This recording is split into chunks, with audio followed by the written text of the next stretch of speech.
Welcome to the Challenge Bandits, where every week we all attempt a challenge and you, our lovely viewers, decide who wins. Last week our challenge was to write the best story about a fruit or vegetable. Oh, hello. Thanks for joining me. Welcome to Story Time. Once upon a time. I have a banana every day. No, not many people know that. Dad, what can I do today? Let us remain in touch. Occasionally, I have 2 bananas a day. Easy, big fella.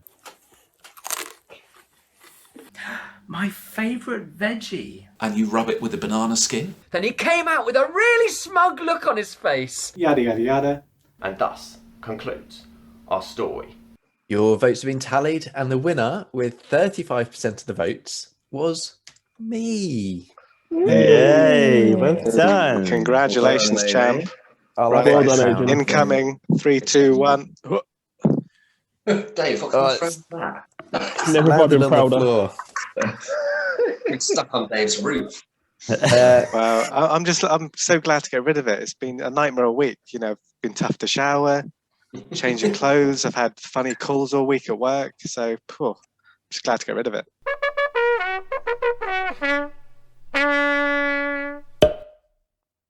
Okay, so now on to this week's video.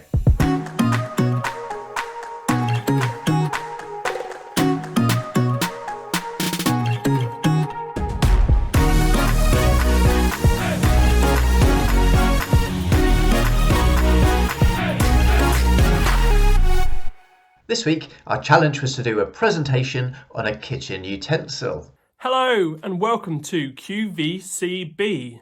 And today I want to talk to you about my favourite kitchen instrument, the pizza cutter.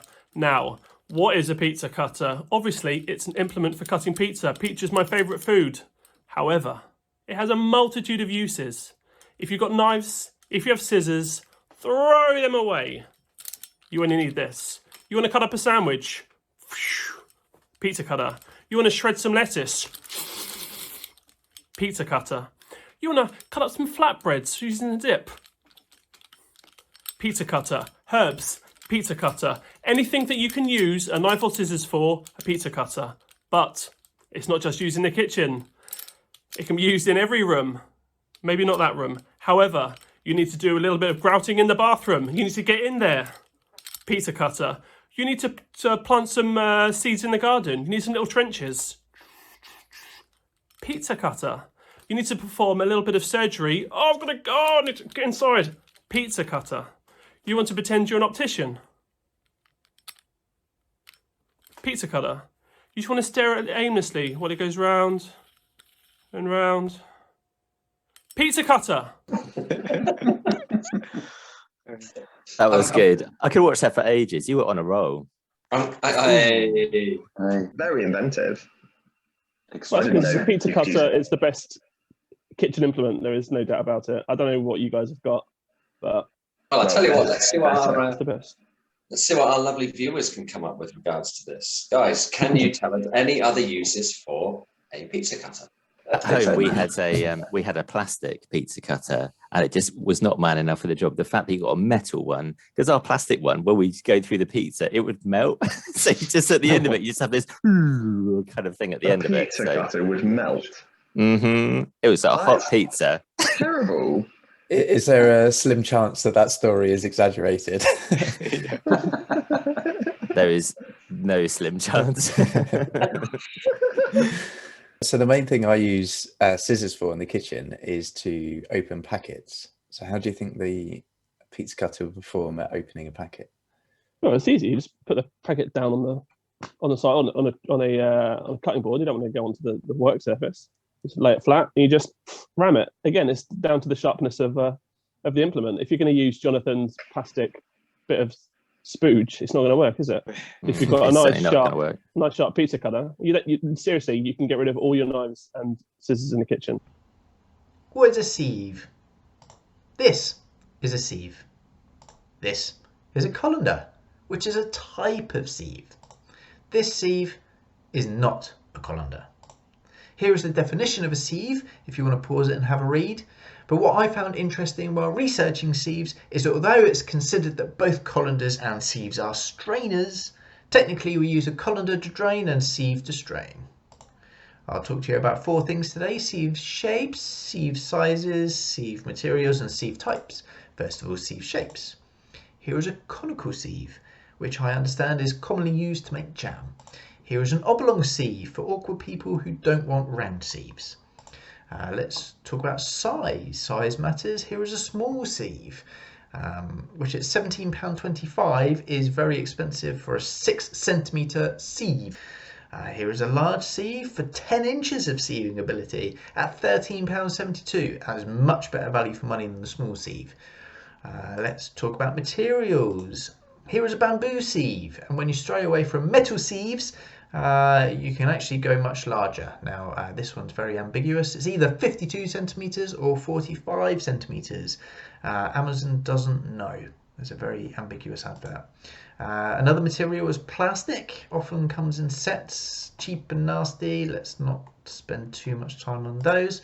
Now let's look at types of sieve. We can have a handheld sieve for sprinkling icing sugar on your pastries. Then we've got a scientific sieve for when you want to go all Heston in your kitchen. And then we've got an agricultural sieve, which you can use in the kitchen to sort out your big old baked potatoes from your little French fries. And that's the end of the presentation. So the key takeaway from today is a colander is a type of sieve. There are lots of different variety of sieves, and this is not a colander.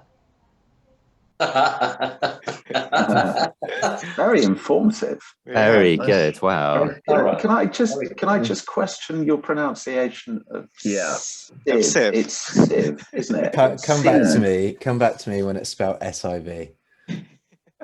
No, it's a sieve, not a sieve. Of you in like 6 months' time reflecting on this video, saying I now know it's sieve. That's right. Yeah. Yeah. Is it Don't worry. S-I-E? Is it S-I-E? It is, isn't it? Yeah. Well, it should be sieve. Oh. No, it's peace. P-I-E-C-E. It's not an E sound, it's an I. It's like Peace. pie. P-I-E. Pie. No, piece. I've got 3 pieces of pizza with my pizza cutter. Piece. Sieve. AD is spot on. So if you want to sieve some time, look at Wikipedia. It almost added a It can be foreign both. Ah. If anyone finds our video from a different country and comes over to England to work in culinary school or whatever, I really hope that they carry my pronunciation. I want to buy a sieve. A what? I would like to buy a sieve right now. If it was someone from Italy, I think that would work. Sieve. Go on, Jonathan. I know you could do that. Yeah. You did sound Where's Eastern your European. I would like a sieve.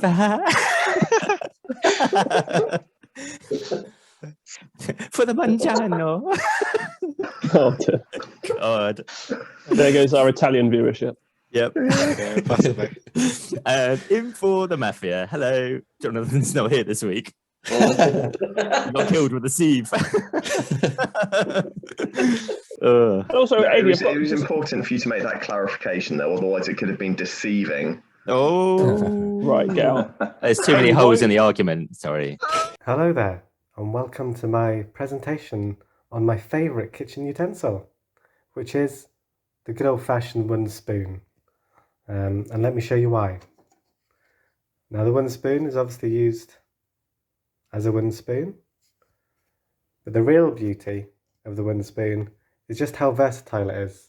So let me show you all the other amazing things it can do. So, number 1, it can open the fridge.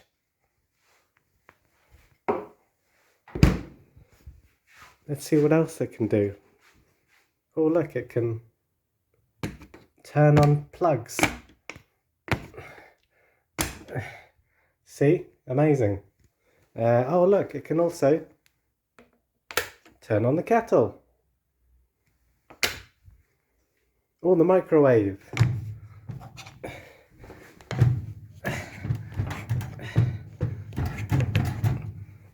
It's still working on that one. I'm sure we'll better do it soon though. Yes, look, it can open cupboards. What else can it do? Oh, it can probably turn on the oven.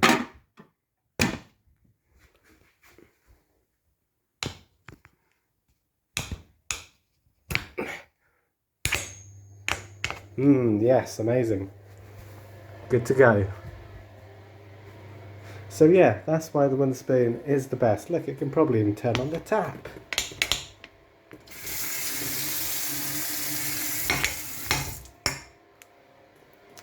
So there you go. That is my favourite kitchen utensil. Amazing.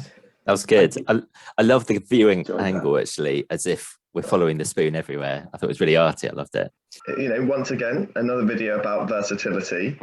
You missed the point, I might add, that when you're turning on sockets with a wooden spoon, you are protected from any kind of electrical discharge that might happen. I can see how this is going to go. After we've done all our videos, literally every one of our utensils is going to be important. So it's going to be like a Swiss Army knife of each utensil, isn't it? Yeah. It did concern me that at one point the spoon became more than just an inanimate object when it was learning how to open the microwave. AI. Becoming sentient. Well, I mean, it was either the spoon's fault or it was my fault, so it was obviously the spoon. So my kitchen utensil that I'm going to talk about for the next couple of minutes is the turkey baster, which can be used as a chicken baster. So when you're roasting the chicken, you can take the juices from the bottom of the tray, suck them in, and then pour them over the top of the chicken or the turkey about 45 minutes before the end of your cooking time, and it will crisp up the bird very nicely. So that, my friends, is the turkey and chicken baster. It comes in two parts. The red teat here, which pushes the juices out and sucks them in. And then you have the plastic tube, which does have measurements on it if you wish to sort of suck in a certain amount of juice without overjuicing your bird, if that makes sense. So this part, this teat, goes on the end of this plastic tube here. So there you have, you can hear that. There's the air blowing from the teat to the end of the tube. And then over here I have a plastic cup, Challenge Bandits cup. I'm going to fill that with water. There we go. And then I'm going to place this into the cup. I forgot to do something first. First of all, I'm going to squeeze the teat, put it in the water, and then let go. And there we are. Can you see the water appearing in there? There we are. That is now full of water, ready to pour over my bird. And here she goes. There we are. Carefully does it. You don't want to spray too quickly. Oh, I've got a bit on my hand there. There we are. And it's empty again. So that, my friends, is the turkey and chicken baster. Gary, man. The last 30 seconds of that, it became something else. Yeah, that was proper Alan Partridge-esque. That was excellent. Like, it was always going to be Alan Partridge. Gary, I must say, you are a master baster. That's what she said. That's what she said. That's what she said. All the way through that video. Yeah. I've never seen a turkey baster in anything that's not in like some sort of, I don't know, 1970s kitchen cookbook. I think you must be like one of the 3 people in the country that owns. But it's an essential tool in the kitchen. I don't know why anybody wouldn't have one, particularly. Well, you're either a baster or you're not. Okay. Yeah. What about if you were to look at Dave's wooden spoon? You could use that as well. You could use that as a... No, it doesn't have enough scoop. A wooden spoon does not have enough scoop. A baster will suck every bit of juice. I thought you were going to go into the science of how it sucks in as well. That would be good. Actually. There was definitely an air of science teacher about it, wasn't there? With the measuring. That was good. Oh, the cat is joining us. That's a loud meow. Hello, Charlie. I really liked. Don't overjuice your bird. I loved it. Sorry, I cried. And at the end, like, oh, I've got a bit on the hand. Yeah. Yeah. You found that entertaining. And you don't want to spray too quickly. Yeah, that was it. It was brilliant. Do you follow your own advice, Gary, when you're basting your bird? I will, thanks. Well, hopefully everybody else will follow too. Today we're going to be talking about a very special kitchen utensil. It's not going to help you bang in a nail. No. It's going to help you make a cup of tea. It's not going to help you sift through grass in a hurry. No. It's going to help you make a cup of tea. If I was doing my top 10 kitchen utensils, this would rank number 1, the most important. Using it as a crown? Stop it. It's not going to help you free young dinosaurs very successfully. Come on, little fella.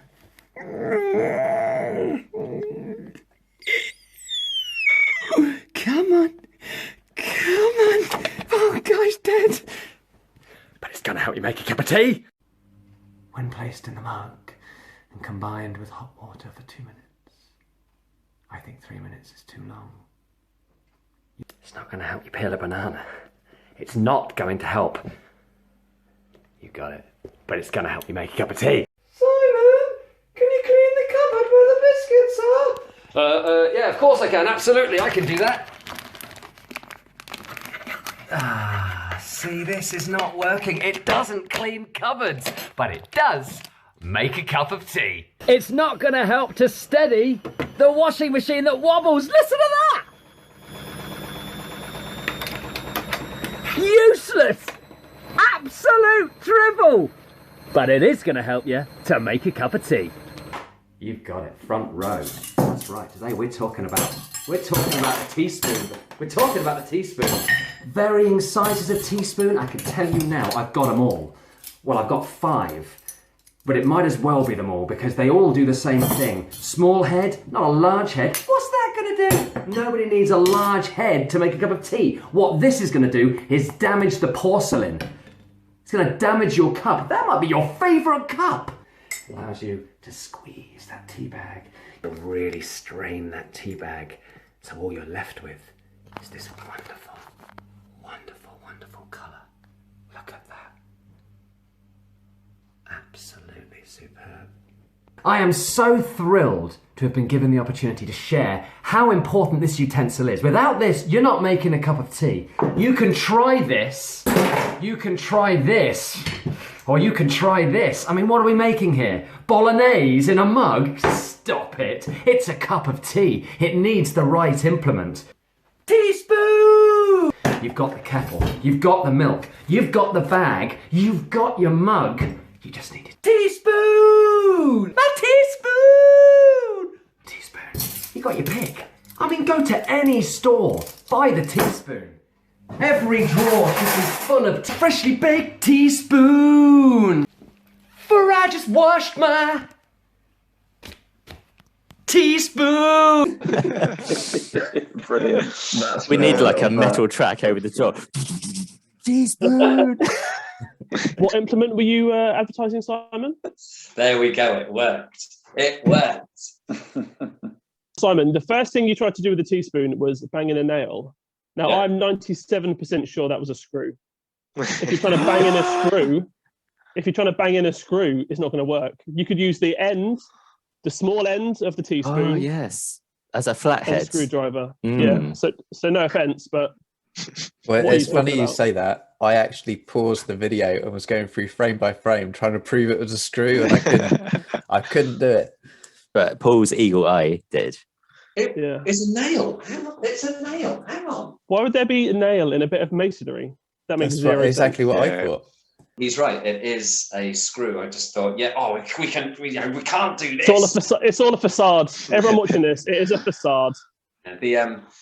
So yes, I would like to apologise to the viewing public. That example can be stricken. It can't bang in a screw, but for some reason there's a screw in some brick outside.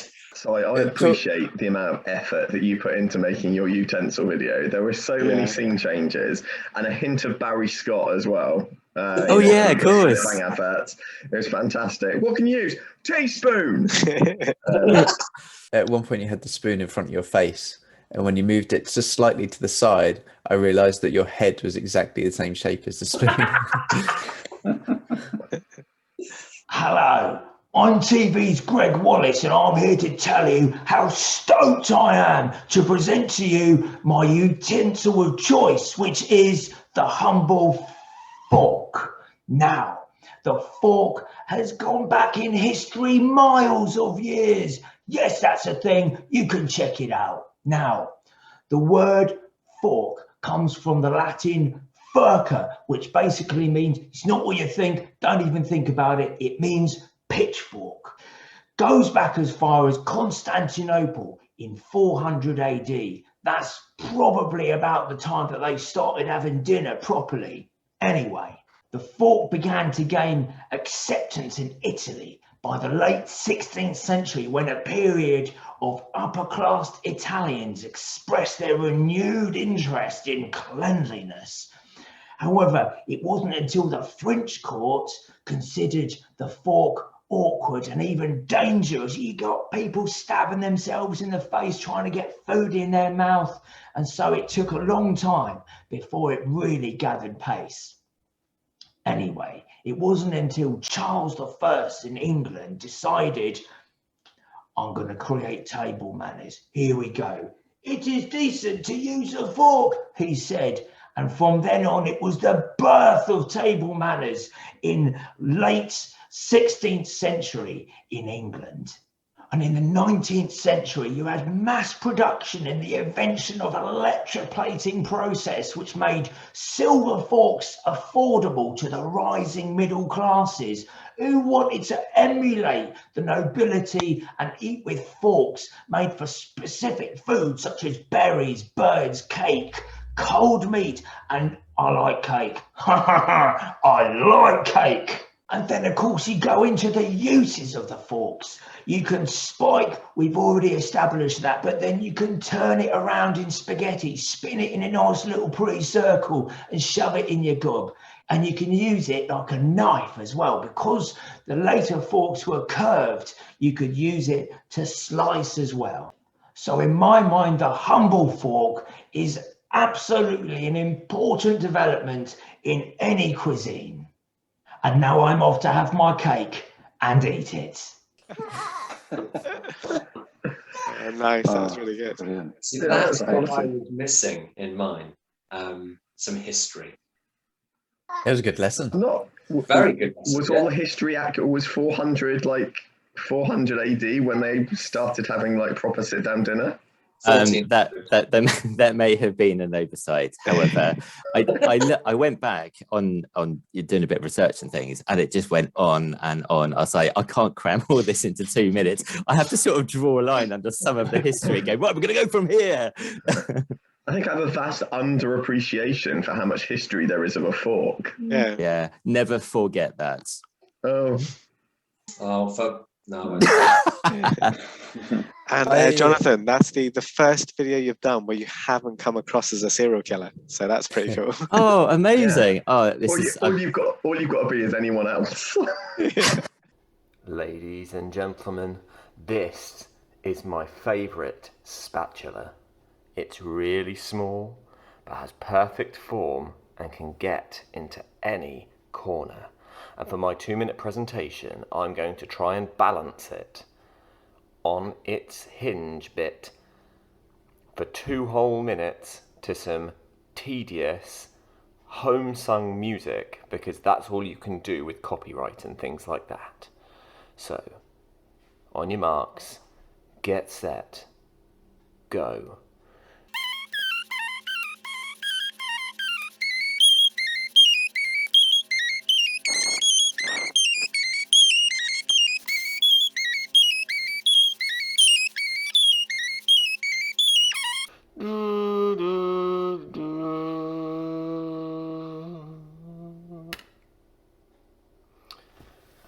It can't be done. It just can't be done. Surely that's the opposite of what you were trying to achieve. What? Matt, that was amazing. What was the music? Well, it wasn't. That's it sped up. So I was doing in time from Inception. So the full 2-minute version is me just.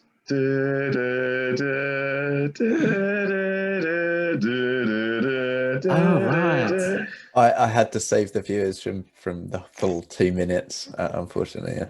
I'm sure it'll be available Apologies. on our community channel. Yes, it will be Yes. on It's an loop, extra. hopefully.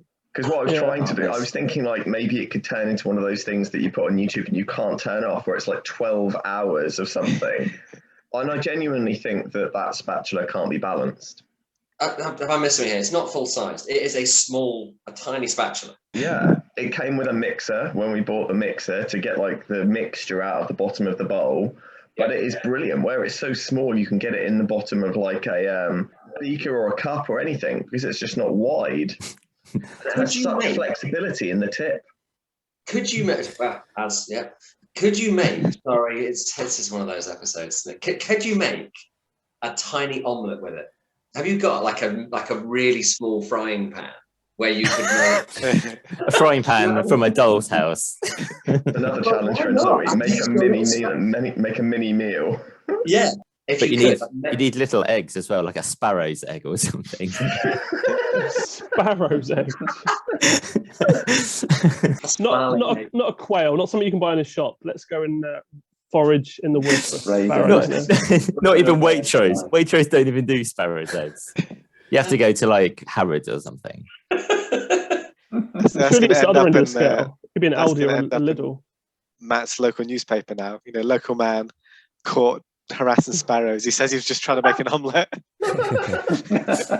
Exactly that.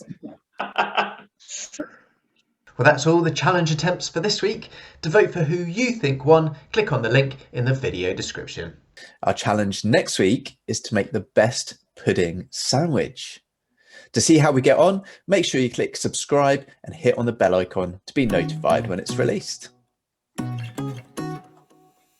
Boom. Smooth operator. Very Yeah, good. one hit. There we are. That's One it. take wonder. That's it. One take wonder. You got it. It's like we're getting really good at this. Heavens.